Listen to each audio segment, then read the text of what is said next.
नमस्कार दोस्तों, कैसे हैं आप सब। आप सभी का स्वागत है आपके अपने YouTube चैनल पर। और आज की हमारी कहानी शुरू करने से पहले जो भी चैनल पर पहली बार आए हैं या जिसने भी अभी तक चैनल को सब्सक्राइब नहीं किया है तो जल्दी से जाकर चैनल को सब्सक्राइब करें और घंटी का बटन दबाकर ऑल का आइकन जरूर प्रेस कर लें ताकि हमारी कहानियों की नोटिफिकेशन आप तक सबसे पहले पहुँचती रहे और आप हमारी कहानियों का आनंद उठाते रहें।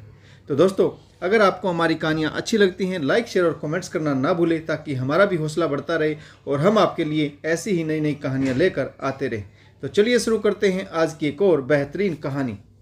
कामनी जी के गहने नहीं मिल रहे थे। पूरे घर में हड़कंप मच गया। कम से कम 4 लाख के गहने अचानक से चोरी कैसे हो सकते हैं। भवानी प्रसाद जी ने कहा, कामनी ध्यान से देखो, तुम कहीं रख कर भूल गई होगी। कामनी जी बोली, मैं अभी इतनी बूढ़ी नहीं हुई हूँ कि गहने कहीं भी रख कर भूल जाऊँ, और ना ही मैं बेवकूफ़ हूँ जो कीमती चीज़ों को इधर उधर रख दूँ। जल्दी जल्दी में मैंने अपने गहने अलमारी में रखे थे, फिर अपने भाई भाभी को विदा करके आई। मुश्किल से 5 मिनट ही लगे होंगे और गहने गायब हो गए, जैसे कोई ताक में ही बैठा हुआ था। तभी समीक्षा कमरे में आते हुए बोली, मम्मी जी कोई पराया तो अब इस घर में बचा नहीं सिवाय मेरे भाई बहन के। आप सीधे सीधे चोरी का इल्ज़ाम उन पर लगा रही। कामनी जी बोली, मैं किसी पर इल्ज़ाम नहीं लगा रही, मगर सच क्या है यह सामने आ ही गया। मैंने तो नहीं कहा कि तुम्हारी बहन ने गहने चुराए, तुम अपने मुंह से ही कह रही हो। इसे कहते हैं चोर की दाढ़ी में तिनका। यदि तुम्हारे भाई बहन ने गहने नहीं चुराए तो फिर हो जाने दो उनके बैग की तलाशी। बात को आगे बढ़ते देख मयंक बोला, माँ आप यह कैसी बातें कर रही हो। समीक्षा के भाई बहन ऐसे कैसे कर सकते। मयंक ने इसका विरोध किया। माँ प्लीज़ आप ऐसा मत बोलो, चलो मैं आपके गहने ढूंढवाता हूँ। हो सकता है अलमारी में के पीछे कपड़ों में गिर गए होंगे या फिर हड़बड़ी में आपने कहीं और रख दिए होंगे। माँ कई बार मनुष्य अपने दूसरे काम करते करते उलझ जाता है और कुछ चीज़ों को रख कर भूल जाता है। चलिए पहले हम आपके कमरे में अच्छे से गहने ढूंढते हैं। यूँ बेवजह किसी पर आरोप लगाने से कोई फ़ायदा नहीं। मयंक बात को टाल रहा था ताकि उसकी पत्नी और उसके साले साली को बुरा ना लगे। यही सोचकर वह अपनी माँ के साथ उनके कमरे में गहनों को अच्छे से ढूंढने लगा। पूरे घर को तलाश कर लिया गया परंतु गहने नहीं मिले। अंत में कामनी जी ने आदेश दे दिया कि बहू समीक्षा के भाई बहन के बैग की तलाशी ली जाए। अब मयंक भी थक चुका था, इसीलिए उसने अपने साले साली के बैग की खुद ही तलाशी ली परंतु गहने नहीं मिले। फिर कामनी जी ने अपना आरोप तो वापस नहीं लिया, उल्टा तीखी बात यह भी कह दी कि इन्होंने गहने कहीं और छिपा दिए होंगे। यह बात सुनकर बहू समीक्षा आग बबूला हो गई। वह अपने भाई बहन पर इस तरह का घटिया आरोप कैसे बर्दाश्त कर सकती थी। इसका परिणाम यह हुआ कि समीक्षा का भाई और बहन उसी पल वहां से चले गए और जाते हुए कह गए, दीदी आप अपनी ससुराल में खुश रहना, लेकिन हम आज के बाद आपके घर में कभी कदम नहीं रखेंगे। हम जानते हैं कि इसमें आपका और जीजू का कोई दोष नहीं, लेकिन हमारे साथ जो व्यवहार किया गया, जिस तरह से हमारा अपमान किया गया, हम कभी नहीं लौटेंगे। भाई बहन चले गए। समीक्षा का गुस्सा 7वें आसमान पर था। मयंक मामला ठंडे करने की कोशिश में पत्नी समीक्षा के आगे पीछे घूम रहा था। कामनी जी चिड़ी हुई थी, अपने कमरे में बैठी थी और मयंक समीक्षा को शांत करने के प्रयास में लगा हुआ था। समीक्षा और मयंक की शादी सहजता से नहीं हुई थी। समीक्षा को अपनी जीवन संगनी बनाने के लिए मयंक को काफ़ी पापड़ बेलने पड़े थे। वास्तव में दोनों को कॉलेज टाइम से ही एक दूसरे से प्यार हो गया था। दोनों शादी करना तय कर चुके थे, परंतु दोनों के ही परिवारों की तरफ से इस रिश्ते को रजामंदी नहीं मिली थी।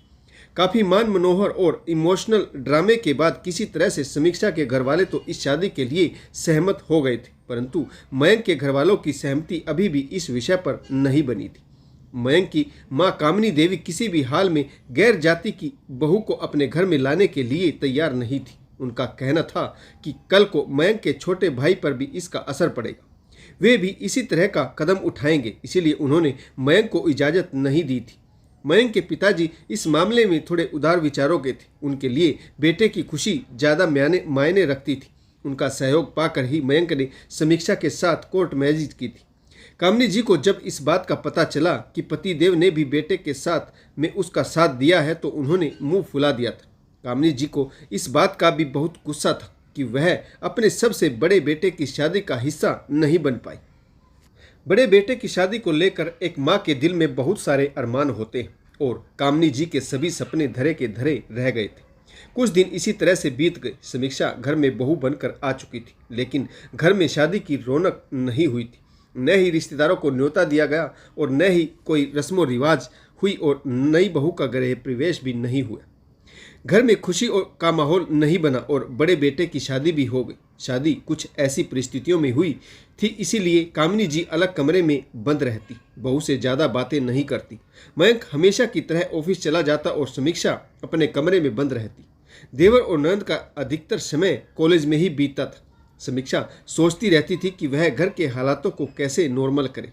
उसे पता था कि सास कामिनी देवी उसे पसंद नहीं कर, फिर भी वह अपनी तरफ से सास ससुर का पूरा ख्याल रखती और उनका दिल जीतने की पूरी कोशिश करती। धीरे धीरे भवानी प्रसाद समीक्षा के व्यवहार से काफ़ी प्रभावित रहने लगे, परंतु कामिनी जी की नाराजगी कम नहीं हो रही थी। उनका इस बात पर भी अभी तक मुंह फूला हुआ था कि लाडले बेटे की शादी हो गई और घर में कोई रौनक भी नहीं हुई। सब कुछ सूना सूना सा रह गया, परंतु इसका समाधान भी भवानी प्रसाद जी ने निकाल दिया। वे कामिनी जी से बोले, कामिनी, क्यों ना हम अपने बेटे का रिसेप्शन धूमधाम से करें। इस बहाने रिश्तेदार भी आ जाएंगे और घर में रौनक भी हो जाएगी। कामिनी जी ने पति की यह बात मुस्कुराते हुए स्वीकार कर ली। सही मौका देखकर रिसेप्शन का आयोजन किया गया। कामिनी ने इसमें अपनी सारी अधूरी इच्छाएं पूरी की। खान पान सजावट का शानदार प्रबंध किया गया। नए कपड़े, गहने, रिश्तेदारों के जमघट के बीच कामिनी जी सारे पुराने दर्द भूल गई। कई दिनों तक घर में खुशी का माहौल बना रहा। भवानी प्रसाद जी को अब लगने लगा कि सब कुछ ठीक हो जाएगा और कामिनी जी बहू समीक्षा को दिल से स्वीकार कर लेगी। चले थे सब कुछ ठीक करने और हो गया उल्टा। घर में तनावपूर्ण माहौल बन गया। समीक्षा का गुस्सा 7वें आसमान पर रहता था। वह सीधे मुंह किसी से बात नहीं करती थी। उसके भाई बहन का इतना अधिक अपमान जो हुआ था, वह गुस्से से तिलमिला रही थी। कामिनी जी अपने हठी स्वभाव के चलते झुकने को तैयार नहीं थी। वह लगातार कटास कर रही थी कि समधी जी से कहो तो मेरे गहने लौटाए या फिर गहनों के बराबर रकम भिजवा दे। कैसे भीख मंगे चोर रिश्तेदारों से हमारा वास्ता पड़ा है। इसका परिणाम यह हुआ कि मयंक ने अपनी ट्रांसफ़र की अर्जी दे दी। एक दिन मयंक घर आया तो उसका चेहरा खुशी से दमक रहा था। वह कामिनी जी के पास आकर बोला, माँ, मेरा ट्रांसफ़र बैंक की मुंबई वाली शाखा में हो गया है। अगले महीने ही वहाँ शिफ्ट होना है। कामिनी जी ने ना तो खुशी जाहिर की और ना ही आक्रोश। भवानी प्रसाद जी जानते थे कि मयंक ने यह ट्रांसफ़र जानबूझकर लिया है, क्योंकि घर में माहौल बहुत तनावपूर्ण हो गया था। मयंक और समीक्षा मुंबई चले गए। इसके बाद वह केवल 2 ही बार अहमदाबाद लौटे, पहले नंद सुधा की शादी पर और दोबारा देवर नकुल के विवाह के समारोह में शामिल होने के लिए।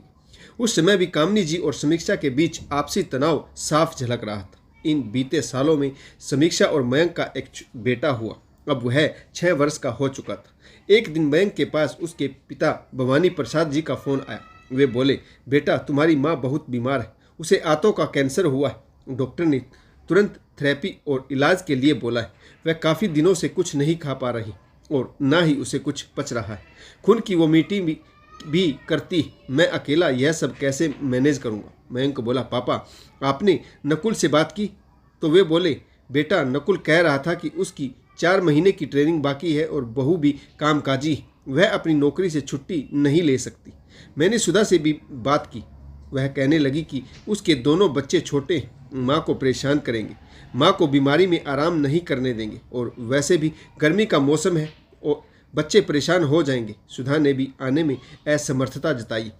मैंने सब तरफ से हार कर तुम्हारे पास फ़ोन किया है। मयंक बोला, ठीक है पापा, मैं समीक्षा से बात करके आपको बताता हूँ। हो सका तो वह अपने स्कूल से छुट्टी ले लेंगी। भवानी प्रसाद जी ने कहा, बेटा, बहू को हमारे पास तभी भेजना जब उसकी नौकरी पर इन छुट्टियों का कोई प्रभाव ना पड़े। 2 घंटे बाद ही मयंक का फिर से फ़ोन आया और वह बोला, पापा, समीक्षा ने स्कूल में इमरजेंसी का हवाला देते हुए 1 महीने की छुट्टी ले ली। वह कल ही आपके पास पहुंच रही। मैं भी जल्दी ही 10 दिन की छुट्टी लेकर पहुंच जाऊंगा। आप पैसों की चिंता ना करें, मैंने सारा बंदोबस्त कर लिया है। अगले ही दिन बहू समीक्षा अहमदाबाद में अपनी सास के पास थी। वह आते ही घर की साफ सफाई में जुट गई। सास को नहलाया धुलाया। कामिनी जी बार बार वो मीटिंग से बिस्तर खराब कर रही थी, परंतु समीक्षा हर पल सास के साथ खड़ी थी। अगले दिन मयंक भी छुट्टी लेकर पहुंच गया और तुरंत ही डॉक्टर से कंसल्ट करके कामिनी जी को एडमिट करा दिया गया और उनका ट्रीटमेंट शुरू हो गया। समीक्षा हॉस्पिटल में भी दिन रात सास की सेवा में लगी रही। बहू का ऐसा सेवा भाव देखकर कामिनी जी फपक कर रो पड़ी। समीक्षा उनसे बार बार पूछ रही थी, परंतु वह कोई जवाब नहीं दे रही थी। इतने में भवानी प्रसाद जी कमरे में आ गए। समीक्षा उनसे बोली, पिताजी आप ही मम्मी जी से पूछे कि उन्हें क्या प्रॉब्लम है। मुझे नहीं बता रही, मैं कमरे से बाहर चली जाती हूँ, आप ही बात कर लीजिए। भवानी प्रसाद बोले, बेटी जब से मैंने कहा कि तुम्हारी लाडली भाभी तुमसे मिलने आ रही है तो कामनी ने मिलने से इनकार कर दिया, तभी से लगातार रोए जा रही। समीक्षा कमरे से बाहर चली गई। भवानी प्रसाद कामनी देवी का हाथ अपने हाथों में लेकर उनके मन की व्यथा जानने की कोशिश करने लगे। तो कामनी जी ने रोते हुए कहा, मैंने बहुत बड़ा पाप किया है, भगवान मुझे उसी की सजा दे रहा है। मैंने बहू के भाई बहन पर गहनों की चोरी का आरोप लगाया था। वास्तव में वह गहने चोरी नहीं हुए थे। मैंने अपनी भाभी के साथ मिलकर प्लान बनाया था कि मैं गहने भाभी को दे दूंगी और फिर बहू के भाई बहन पर इल्ज़ाम लगा दूंगी, जिसके बाद घर में झगड़ा होगा और बहू के घर वाले चोरी हुए गहनों की बराबर की रकम हमें दे देंगे, क्योंकि मयंक की शादी लव मैरिज थी और हमें फूटी कोड़ी भी दहेज में नहीं मिली थी। मैं समीक्षा के घर वालों से 4-5 लाख दहेज के रूप में लेना चाहती थी। प्लान के मुताबिक मैंने भाभी को गहनों के साथ विदा कर दिया। बात जब ठंडी हुई तो भाभी ने गहने देने से भी मना कर दिया। वह बोली, कौन से गहने? मैंने तुम्हारे कोई गहने नहीं लिए, मैं चारों तरफ से ठगी जा चुकी हूँ। मेरे गहने भी चले गए और बेटा बहू भी घर छोड़कर चले गए। इस सब की मैं जिम्मेदार थी और मेरा लालच जिम्मेदार था। आप मुझे माफ़ कर दीजिए, मैं अपने किए पर बहुत शर्मिंदा हूँ। जिस बहू और उसके मायके वालों के साथ मैंने इतना बुरा व्यवहार किया, उन्हें बेइज्जत करके घर से निकाला, आज वही बहू मेरी सेवा कर रही। मैं समीक्षा से अपने किए की माफ़ी मांगना चाहती हूँ। मेरा अपराध क्षमा करने योग्य तो नहीं, परंतु हो सके तो मुझे माफ़ कर देना। कामनी जी यह सब कहते ही भवानी प्रसाद के कंधों पर झूल गई। वह यह संसार छोड़कर जा चुकी थी। तो दोस्तों यह कहानी आपको कैसी लगी? इस कहानी में आपको किस पात्र की भूमिका अच्छी लगी और इस कहानी से आपको क्या सीख मिली? कमेंट्स करके जरूर बताइएगा। आशा करता हूँ कहानी आपको जरूर पसंद आई होगी। तो अगर आपको हमारी कहानियाँ अच्छी लगे तो लाइक शेयर और कमेंट्स करना ना भूलें, ताकि हमारा भी हौसला बढ़ता रहे और हम आपके लिए नई नई कहानियाँ लेकर आते रहे। तो दोस्तों कहानी पढ़ने के लिए आप सभी का बहुत बहुत धन्यवाद। जय हिंद, वंदे मातरम, भारत माता की जय। जय जवान और जय किसान।